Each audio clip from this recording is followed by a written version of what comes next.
Bonjour, bonsoir chers compatriotes congolais. Ça dépend de l'heure que vous nous recevez. Moi c'est Brian Chimanga, citoyen congolais. Et aujourd'hui je viens auprès de vous pour vous parler d'un problème auquel nous faisons face. Ce problème de constructions anarchiques.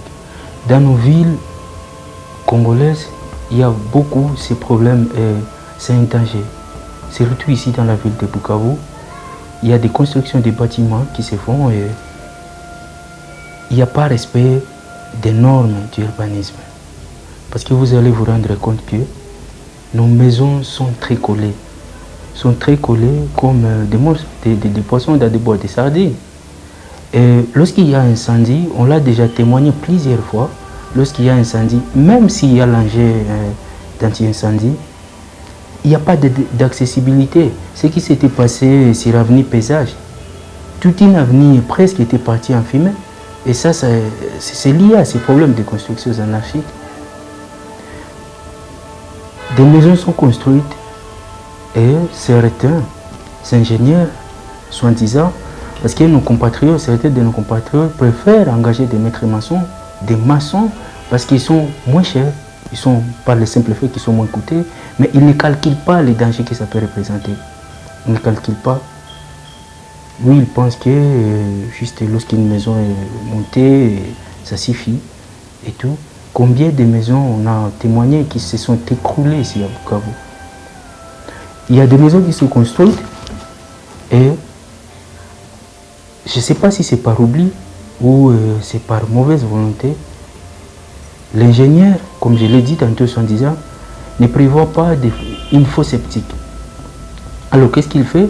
Il met un tuyau et les toilettes de ces maisons-là déversent dans des caniveaux. Dans des caniveaux, voilà. Ça constitue un danger. Il y a des maladies, la choléra, la fièvre, pourquoi pas le paludisme, suite à ces problèmes-là. Aujourd'hui, il n'y a pas même des chemins de servitude. Donc, voilà, le boulevard, voilà, c'est ça. Des chemins qui mènent dans d'autres avenues, des routes secondaires, c'est tout un problème aujourd'hui de les trouver parce que les maisons sont collées. D'ailleurs, tout le monde presque est devenu commissionnaire. Je ne sais pas s'il y a les lois qui régissent ces métiers aussi n'existent plus, on ne sait pas.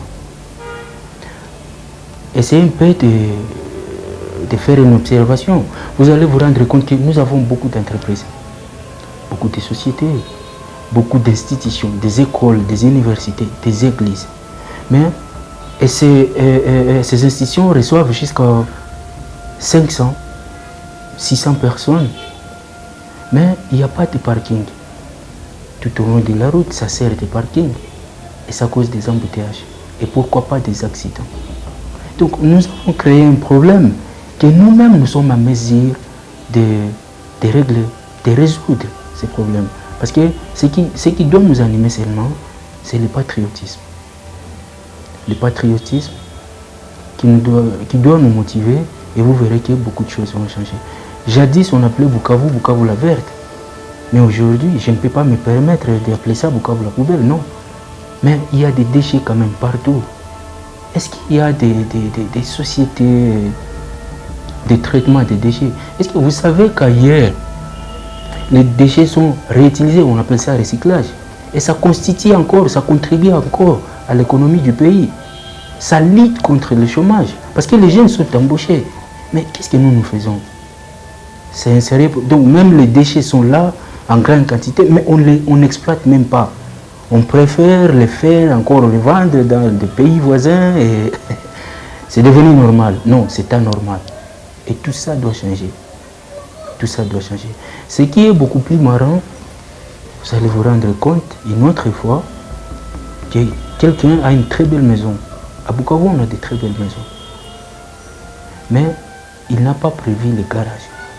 Ce qui fait en sorte qu'il garde une fourchette très bien sécurisée dans sa maison, mais il laisse sa voiture à des... La fourchette coûte 0,1, 0,2 je pense, dollars. Mais il laisse exposer à l'extérieur, bon, sur la route, je dirais, sa voiture qui lui a coûté des milliers. Est-ce que ça, c'est concevable ça?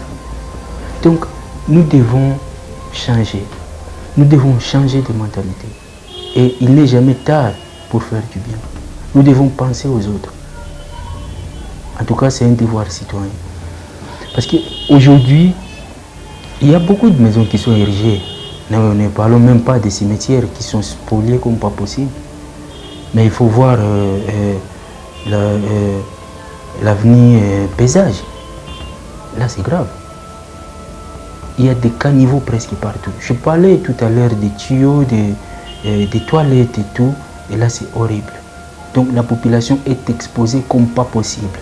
Comme pas possible. Et on se mettra à soigner des maladies au lieu de s'attaquer aux causes. Nous nous attaquons en fait.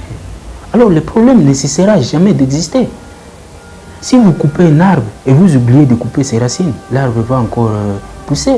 Donc, nous devons penser à attaquer les causes et non les effets. J'ai dit et je vous remercie.